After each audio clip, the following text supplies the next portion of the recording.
Good morning, I'm Jill Malandrino, Global Markets Reporter at Nasdaq, and for the monthly Thematic ETF series, Jay Jacobs is Director of Research at GlobalX, joins me. Thank you as always for joining us at MarketSite, and I'm excited for August's conversation. We're looking at Conscious Companies ETF, ticker symbol KRMA. Nothing like a little bit of karma to kick off your Monday, right? Exactly. So let's talk more about this.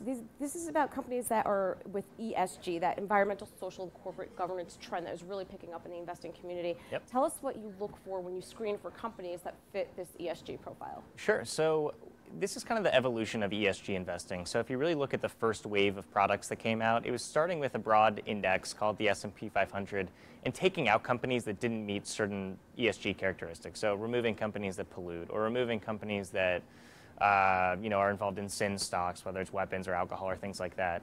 The new wave of ESG is more proactive. It's looking at companies that are positively impacting the world. So the way that we define a conscious company is one that really seeks to maximize the outcomes for various stakeholders. So what does that mean? That means looking after stockholders. Obviously we care about shareholders, but also looking after the employees of the company, the suppliers of the company, the customers of the company, as well as the local communities in which the company operates. Right. Now I know you can't mention specific stocks and tickers, but is there a sector where it's more heavily weighted to, or can you give us a more broader example of a company that would fit this profile? Sure. No, it's really all sectors. So we're kind of trying to pick the top 10% or so of companies in the United States that meet this definition. But I'll give you a little bit of an example without mentioning names.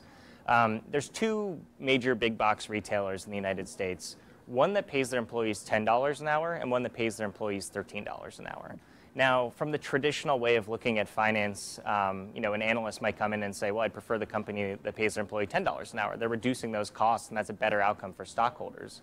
But the conscious way of looking at things is, what does it mean to pay an employee $13 an hour when the going rate is 10?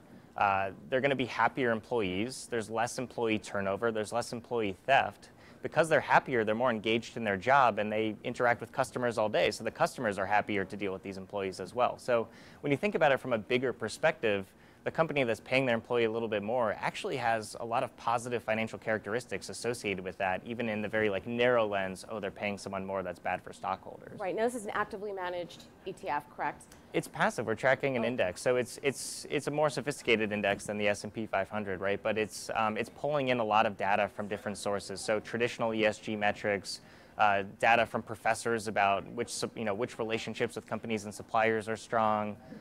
It's pulling in information like which are the best companies to work for, because those rankings are actually really important when you're trying to figure out which companies are treating their employees well. Do you see overlay with stocks in the Karma Fund relative to other conscious ETFs that you may have? I know, for example, we spoke about the Catholic-focused ETF, CATH. Mm-hmm. Is there any overlap with some of these companies? There's going to be a little bit of overlap because we're kind of picking from the same group of companies. We're looking at U.S., large cap. In the case of Karma, we're also looking at mid cap companies. But yeah, there's going to be a lot of companies that come through, but they're very different approaches. The Catholic Values Fund is looking at the S&P 500 and taking out the companies that don't adhere to Catholic values based off of the U.S. Conference of Catholic Bishops. The Karma Fund is kind of starting from the ground up of saying, if we have a blank slate, which companies are we really excited about investing in because they're doing a great job, not just for their shareholders, but for the entire ecosystem that they interact with. And to wrap it up, do you think that this ESG investing trend is going to grow? It's only accelerating. So there's really two cohorts of people that are really driving it right now. The first is millennials. So millennials don't have a ton of investable assets right now, but they've shown a huge propensity to favor ESG investing. And they're set to inherit $30 trillion over the next few decades from the baby boomers. So that's a huge driver. The second driver is women. So women are very rapidly increasing their percentage of household financial assets they're managing, and they've also shown a propensity for favoring ESG investing. So you have these two cohorts that are very powerful, rapidly growing their asset base, and they care about ESG. All right. Well, thank you very much, Jay, for joining us. And thank you, as always, for joining me. I'm Jill Malandrino, Global Markets Reporter at Nasdaq.